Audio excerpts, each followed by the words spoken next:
It's winter, somewhere in what's now southwestern France. Maybe 30,000 years ago. You're in a cave with 40 other people. It's dark, it's cold, and there's nothing to hunt. The animals have moved on. Snow blocks the entrance. You have food stored, enough for weeks, but you can't leave. You can't work on your tools for another 8 hours because you already did that yesterday and the day before, and frankly, they're sharp enough. You can't hunt. You can't gather. The light is terrible. The space is cramped. What do? You're bored. Genuinely, profoundly bored in a way that modern people barely recognize anymore, because we've engineered boredom almost entirely out of existence. You have nothing to do and no way to escape. And sitting around thinking about how bored you are isn't really an option, because that would drive you insane faster than anything else could. So you do what humans have always done when trapped with boredom. You find something.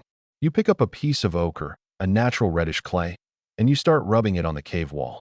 You're not making art in the way we think about it. You're not expressing your inner world or making a statement. You're just doing something. The motion is repetitive. It's meditative. Your hands are occupied. Your mind has just enough to focus on to keep from completely short-circuiting. Someone else picks up a bone and starts carving it. Another person takes a hollow animal bone, maybe a femur, and blows into it, and it makes a sound. Then they blow harder and the pitch changes. They've discovered the flute by accident, through boredom. A few other people gather around. The sound is interesting. They try it. Before you know it, you have a proto-orchestra in a cave during an ice age, 500 miles from the nearest concert hall that won't exist for 30,000 years.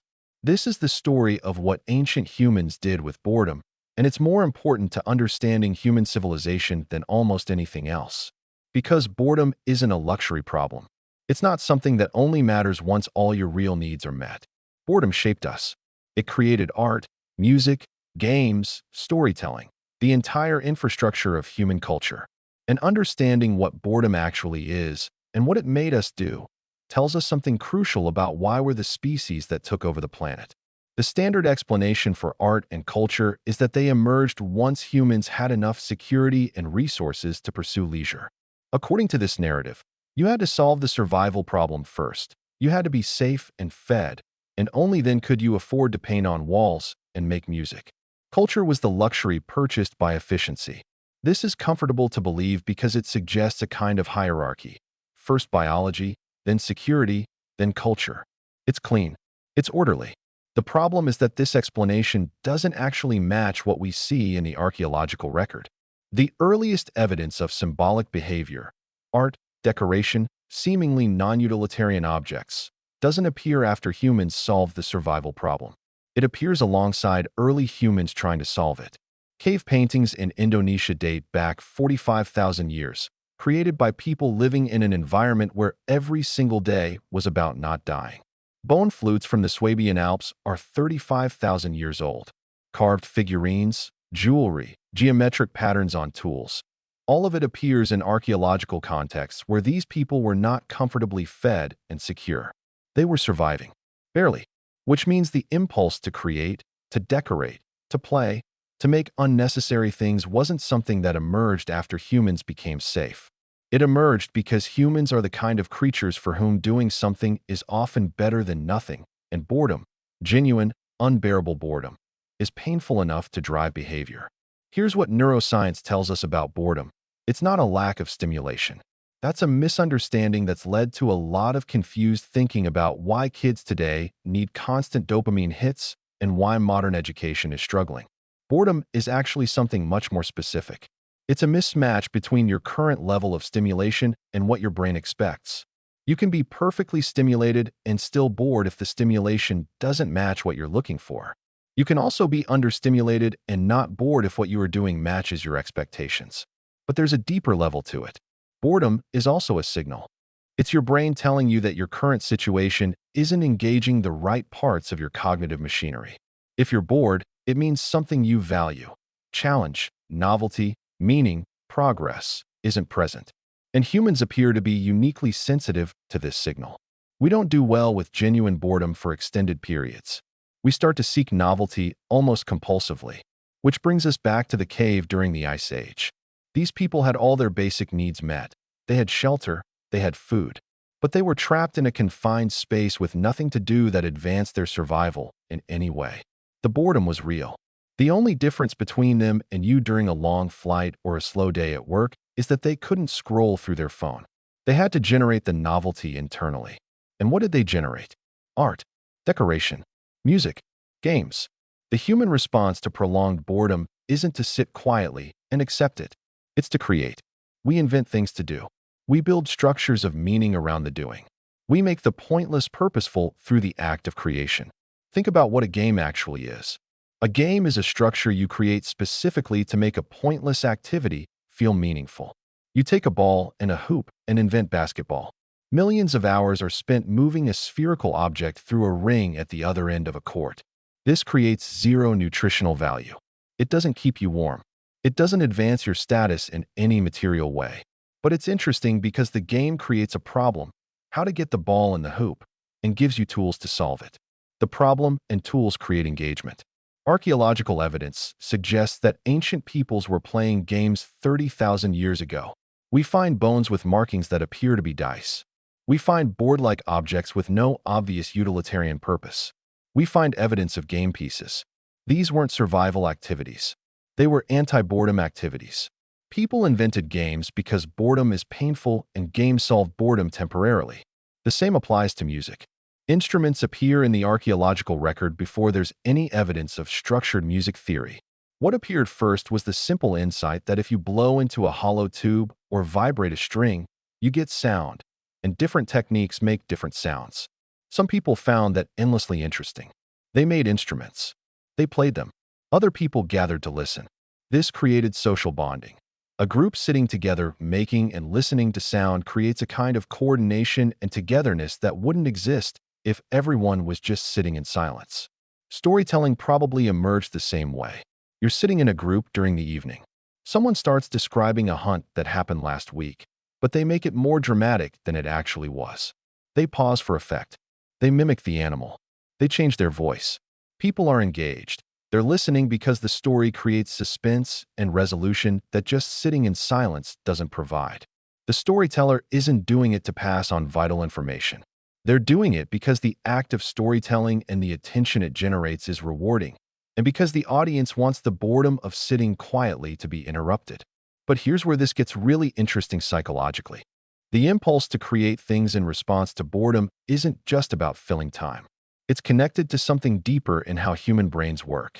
Humans appear to be driven toward meaning-making. When we encounter unstructured time or unstructured information, our brains automatically try to impose order on it.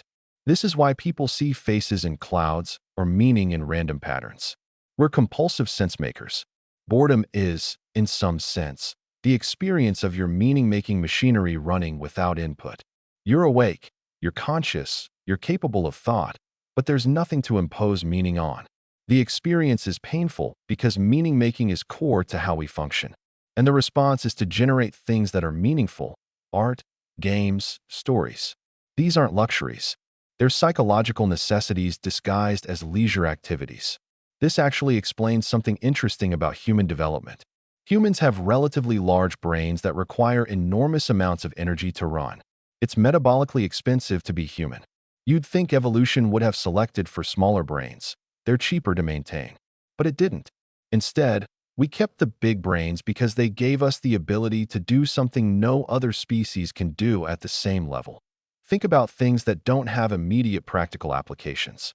We can create hypotheticals, imagine futures that haven't happened, make art for its own sake, play games with arbitrary rules. The capacity for boredom might actually be tied to this. A dog doesn't get bored in the way humans do. A dog gets understimulated and seeks stimulation. It wants to play, to sniff, to explore. But it doesn't experience the existential discomfort of having nothing to do and feeling like you should be doing something. This existential dimension of boredom appears to be uniquely human. And it's connected to having a brain that's powerful enough to think about things beyond immediate survival. Which means boredom, from an evolutionary perspective, is a feature, not a bug. It's the mechanism that drove us to create culture. People got bored, genuinely uncomfortable with unstructured time, and they invented art and music and games and stories as solutions. These things then became central to how human societies function. Cultures are bonded together partly through shared stories, shared games, shared musical traditions. The ability to create meaning collaboratively is one of the things that allowed humans to form societies large enough to accomplish complex things. But there's a wrinkle here, and it's important to acknowledge. We can't actually know that ancient people experienced boredom the way we do. We don't have a time machine. We can't ask them. Archaeological evidence shows that they made art and music and games, but we don't have direct access to their subjective experience. Maybe they were doing these things for spiritual reasons we'd never guess at. Maybe there was a completely different cognitive framework at play. That said, the evidence points toward boredom being at least part of the explanation. The distribution of these objects, found throughout ancient settlements, not concentrated in any particular location that would suggest ritual use, suggests they were ubiquitous leisure activities. The sheer repetitiveness of some artistic patterns, geometric designs on tools that serve no functional purpose, suggests someone sat down with time on their hands and made patterns because making patterns was something to do. The existence of musical instruments implies someone spent time experimenting with sound for its own sake. More importantly, from a psychological standpoint, the behaviors these ancient peoples displayed, creating art, playing games, making music, are exactly what you'd predict if boredom was a real experience for them. These are precisely the activities modern people use to combat boredom. If ancient people didn't experience boredom, it would be a remarkable coincidence that they invented the exact same behavioral solutions that we use for the exact same problem. There's also the question of why boredom matters for understanding modern life. And here's where the analysis gets uncomfortable. We've spent the last century and a half trying to eliminate boredom from human experience. We've built entertainment systems designed to deliver constant novelty. We've created phones that contain infinite stimulus. We've engineered workplaces and schools to minimize downtime. The explicit goal has been to free people from the discomfort of boredom. And what happened? Instead of solving the boredom problem, we've created a different one.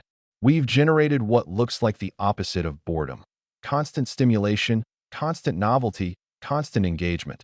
But the subjective experience doesn't seem to be better. If anything, people report higher levels of anxiety and dissatisfaction. The experience of boredom may have changed, but the underlying need that boredom pointed toward, the need for meaningful engagement, hasn't been eliminated.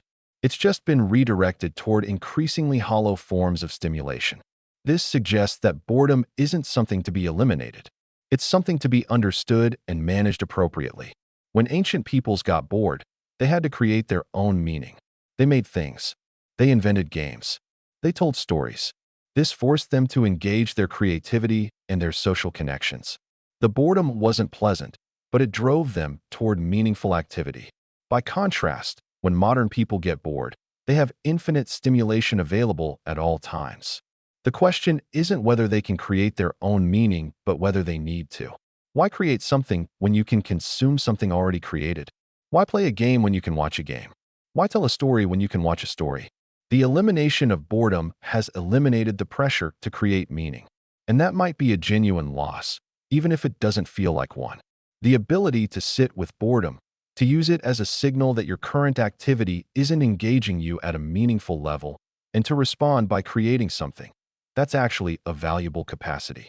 It's connected to introspection, to creativity, to the capacity to generate your own meaning rather than having it delivered to you. The ancient person in the cave, bored out of their mind, picks up a piece of ochre and starts drawing on the wall. They're not trying to create a masterpiece or establish themselves as an artist. They're bored, and this is something to do. But in the act of doing it, they're engaging their creativity. They're creating something that other people can see and respond to. They're participating in the process that built human culture. So what do we take from this? The answer is that boredom isn't a problem to be solved completely. It's a signal from your brain that something important is missing: engagement, challenge, novelty, meaning. The right response to boredom isn't to fill every second with stimulus. It's to ask what you're actually looking for when you feel bored, and to try to create or find genuine engagement rather than just distraction. What ancient humans did when they got bored was to build the entire foundation of human culture. They invented art and music and games and storytelling because they had time on their hands and the capacity to use that time to create meaning. We've inherited that capacity. The question is whether we still value it, or whether we've decided that receiving pre-made meaning is easier and therefore preferable. Given what boredom actually is and what it's driven us to do in the past, that might be a decision worth reconsidering.